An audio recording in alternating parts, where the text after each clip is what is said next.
क्या बात कर रहे हैं? कुछ भी किस चीज का भूल था? बाबुल सुप्रियो ने कोई गलत काम किया नहीं किया। वो शायद देखा नहीं, कल इमाम साहब हमारे साथ गुफ्तगू हुआ, वो पूरा सब कागज में निकला है। नहीं, आप कैमरा लेके जाइए जरा वहाँ पे। ऐसे गलत सवाल एकदम मत करिए। मैं बहुत दिल से आपको कह रहा हूँ, प्लीज कैमरा लेके इमाम साहब के पास जाइए कि रात को 1 बजे साइकिल लेके रेल पार में मैं मिलने के लिए आना चाहा कि नहीं।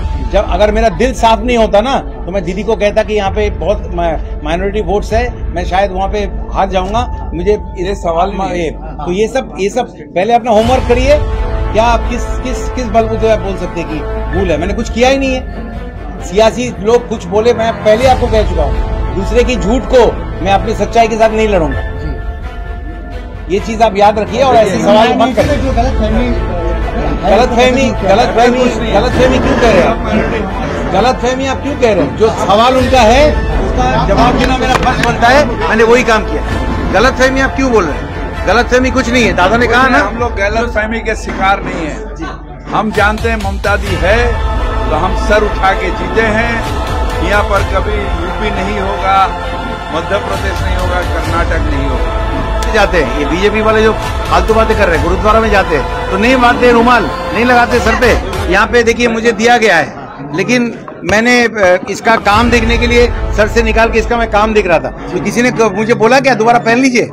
ऐसा नहीं होता है। मैं 70% के लिए था, अभी 100% के लिए हूँ और बहुत शांति में हूँ, बहुत आराम में हूँ। आप प्लीज बिना जाने ऐसी गलत चीज जो है मत पूछिए। दर्द होता है क्योंकि मैंने कुछ ऐसा नहीं किया, और अगर ऐसा किया होता तो इतना कॉन्फिडेंस के साथ और गुस्से के साथ आपका सामना भी नहीं करता। बालीगंज विधानसभा उपचुनाव का आज चुनावी प्रचार थम गया और अब सबकी निगाहें आगामी 12 अप्रैल को होने वाली चुनाव पे है। और इस बीच आज चुनावी प्रचार खत्म करने के बाद TMC candidate Babul Supriyo, mayor Firhad Hakim, सांसद नदीमुल हक, सांसद माला रॉय, मंत्री गुलाम रब्बानी, मंत्री शबीना यास्मीन, एमएमआईसी अमीरुद्दीन बॉबी और टीएमसी के कई काउंसिलर्स ने एक साथ मिलकर वार्ड नंबर 64 के एक बैंक्वेट में एक साथ इफ्तार पार्टी किया। इस बीच हालाती बंगाल न्यूज टैग इंडिया के एक सवाल से टीएमसी कैंडिडेट बाबुल सुप्रियो नाराज हो गए और आसनसोल में 2018 में हुए दंगों को लेकर अपनी सफाई दे डाली और कहा कि वो उस वक्त रेल पार इलाके में इमाम मौलाना रशीदी से मिलने उनके मस्जिद स्थित घर पे भी गए थे, और वो भी साइकिल चलाकर, और कभी भी उन्होंने कोई ऐसा काम नहीं किया जिससे उन्हें कोई डर हो। आइए सुनते हैं कि आखिर इस मौके पे फिरहाद हकीम और स्वयं बाबुल सुप्रियो ने क्या कुछ कहा। बहुत अच्छा रहा। हमारे ख्याल से बाबुल सुप्रियो को बालीगंज के आवाम अपने दुआ से नवाजेंगे और इंशाअल्लाह अच्छे मार्जिन से तृणमूल कांग्रेस के कैंडिडेट बाबुल सुप्रियो यहाँ से जीतेगी, ये तय। टीएमसी के प्रेशर में नजर आ रही है बाबुल सुप्रियो की वजह से, जिस तरह से बाबुल सुप्रियो के खिलाफ में कुछ लोग। कोई प्रेशर नहीं। इलेक्शन में बहुत सारे साजिश होती है। जो सामने नहीं खेल सकता वो पीछे से खेलता है। ये इलेक्शन में होता है। पर्सनल एजेंडा, किसी के लेके पीछे से गाली, ट्रोलिंग, ये सब होते रहता है। मगर मेरा जितना तजुर्बा है,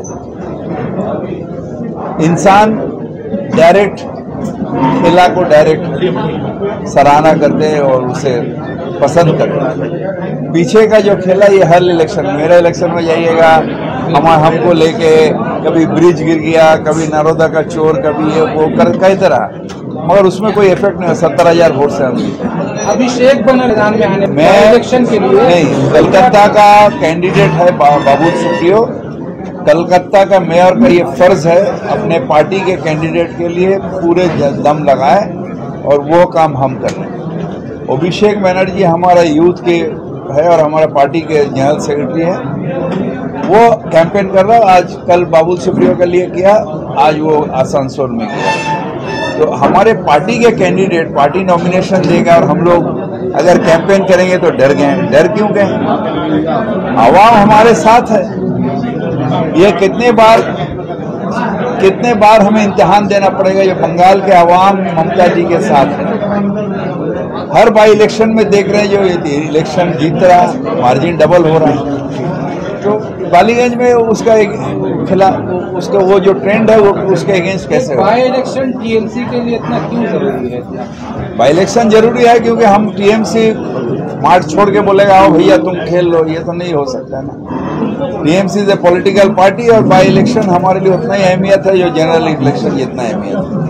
क्या बाबुल सुप्रियो को उनके एक्सपीरियंस के बेस में टीएमसी कोई बड़ा मत देने वाली है? लेकिन ये पार्टी का डिसीजन है, हमारे वजीर आला ममता बनर्जी सोचेगी, मगर अभी हमारे काम है बाबुल सुप्रियो को इंसान के दुआ मिले, उनके वोट मिले और एक अच्छे मार्जिन से बाबुल सुप्रियो बालीगंज से जीते। जो बालीगंज सीट हमारा था, सुब्रतो मुखर्जी थे वहाँ पर, उनके डेथ के बाद ये सीट हमारे कैंडिडेट बाबुल सुप्रियो और ज्यादा करके चलेगी। इफ्तार पार्टी रोज चलेगी जब तक न ईद आएगा, रोज हमारे इफ्तार होंगे।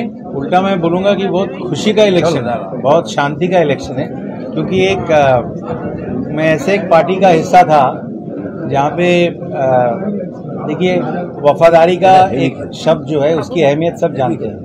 अब जिस पार्टी में थे उस पार्टी की जो नीतियाँ थी, जो बातचीत थी, जो उनके वो थे एजेंडा थे, जो भी उनका काम था, वो उस वक़्त वो पुरानी बात है, वो हिस्ट्री हो चुकी है। कुछ तो ज़रूर हुआ होगा कि मैं ना ही सिर्फ पार्टी छोड़ा बल्कि एमपी पद भी छोड़ दिया। आप ज़रा जाके देखिए लिस्ट, अपने मुंह से अपनी तारीफ करना जो है गुस्ताखी होगी। ज़रा देखिए लिस्ट, कितने लोग अपना पार्टी छोड़ने के बाद पद छोड़ देते हैं। और आज देखिए उसका इंसाफ ये है कि आसनसोल भी दीदी के पास ही आने वाली है, तृणमूल कांग्रेस की होने वाली है और शत्रुघ्न सिन्हा जी भी वहाँ पर शानदार तरीके से जीतेंगे। ये मेरे लिए शांति की बात है और मेरे लिए बहुत एक इम्तिहान की बात है। जो मैं जीतना चाह रहा था, एक फनकार बाबुल सुप्रियो जिसको वापस अपने हासिल करना चाह रहा था, वो ये कि पहले मैं 70% में बंद हो गया था, अब मैं सबके लिए हूँ, 100% के लिए हूँ, सबके लिए हूँ। और सुनिए एक बात और भी सुन लीजिए, सवाल जो है ना, किसी भी चीज़ के लिए सवाल या जो कुछ एप्रीहेंशन जिसको इंग्लिश में बोलते हैं, हाँ, वो चीज़ अच्छी बात है। अगर वो रहें और हमें पता चले कि वो क्या है, वो सवाल क्या है, वो बिल्कुल नाजायज़ नहीं है। सबका हक है कि मेरा हिस्ट्री उसको तो मैं बदल नहीं सकता हूँ, जो इतिहास है उसको तो मैं बदल नहीं सकता हूँ, लेकिन मैं कुछ ऐसा आगे वाले तीनों के लिए मैं कुछ ऐसा एक बुलंदी दिल में लेके चलने जा रहा हूँ। और वहाँ पे ममता दीदी का हाथ मुझे मिले तो मेरा फर्ज बनता है कि जो सवाल आ रहे हैं जायज़ सवालों को जवाब दूँ, लेकिन जो दूसरे पार्टी है उनका झूठ का सामना मुझे अपना सच से नहीं करना है। इसलिए मैं बिल्कुल चुप हूँ, ना मैं बीजेपी के लिए कुछ बोल रहा हूँ, ना मैं टीएमसी के लिए अपना सीपीएम के लिए कुछ बोल रहा हूँ, ना मैं कांग्रेस के।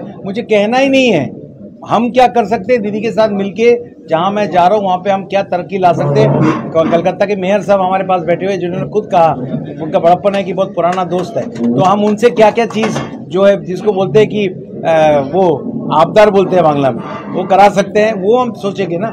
आसनसोल में जो हुआ था वो क्या भूल था आपका? क्या बात कर रहे हैं कुछ भी, किस चीज का भूल था? बाबुल सुप्रियो ने कोई गलत काम किया नहीं किया। वो शायद देखा नहीं, कल इमाम साहब हमारे साथ गुफ्तगू हुआ, वो पूरा सब कागज में निकला है। अच्छा, इमाम साहब के इनके लिए बहुत हमदर्दी है। हमें खुद कहा जो बाबुल सुप्रियो एक ऐसा शख्स है जो उसके बाद हमें फोन किया और उन्होंने कहा, इन्होंने पूछा इमाम साहब ऐसा आपका बेटा का मौत हो गया, आप क्या कर सकते हैं? तो उन्होंने इस समय कहा था, बाबुल जी हमारा लिए कुछ नहीं है, आप चाहे तो सब जो दिल को जोड़ दीजिए, और दिल को जोड़ने का काम टीएमसी से ज्यादा किसी के पास नहीं है। इसलिए बाबुल जी आप कैमरा सुनिए, काफी डर पैदा नहीं, आप कैमरा लेके जाइए जरा वहाँ पे, ऐसे गलत सवाल एकदम मत करिए। मैं बहुत मतलब दिल से आपको कह रहा हूँ, प्लीज कैमरा लेके इमाम साहब के पास जाइए कि रात को 1 बजे साइकिल लेके रेल पार में मैं मिलने के लिए आना चाहा कि नहीं। जब अगर मेरा दिल साफ नहीं होता ना तो मैं दीदी को कहता कि यहाँ पे बहुत माइनॉरिटी वोट्स है, मैं शायद वहाँ पे हार जाऊंगा। मुझे इस सवाल तो ये सब पहले अपना होमवर्क करिए। क्या आप किस बलबूते आप बोल सकते कि भूल है? मैंने कुछ किया ही नहीं है। सियासी लोग कुछ बोले, मैं पहले आपको कह चुका हूँ, दूसरे की झूठ को मैं अपनी सच्चाई के साथ नहीं लड़ूंगा जी। ये चीज आप याद रखिए और ऐसे सवाल मत करिए। जो गलतफहमी क्यों कह रहे हैं आप? गलतफहमी आप क्यों कह रहे हैं? जो सवाल उनका है उसका जवाब देना मेरा फर्ज बनता है, मैंने वही काम किया। गलतफहमी आप क्यों बोल रहे हैं? गलतफहमी कुछ नहीं है, दादा ने कहा ना। हम लोग गलतफहमी के शिकार नहीं है। हम जानते हैं ममता दी है तो हम सर उठा के जीते हैं। यहाँ पर कभी यूपी नहीं होगा, मध्य प्रदेश नहीं होगा, कर्नाटक नहीं होगा। ममता बनर्जी है तो सब है। हम जब गुरुद्वारा में जाते हैं, ये बीजेपी वाले जो फालतू बातें कर रहे हैं, गुरुद्वारा में जाते हैं तो नहीं बांधते रुमाल, नहीं लगाते सर पे। यहाँ पे देखिए मुझे दिया गया है, लेकिन मैंने इसका काम देखने के लिए सर से निकाल के इसका मैं काम देख रहा था, तो किसी ने मुझे बोला क्या दोबारा पहन लीजिए? ऐसा नहीं होता है। मैं 70% के लिए था, अभी 100% के लिए हूँ और बहुत शांति में हूँ, बहुत आराम में हूँ। आप प्लीज बिना जाने ऐसी गलत चीज जो है मत पूछिए, दर्द होता है, क्योंकि मैंने कुछ ऐसा नहीं किया, और अगर ऐसा किया होता तो इतना कॉन्फिडेंस के साथ और गुस्से के साथ आपका सामना भी नहीं करता।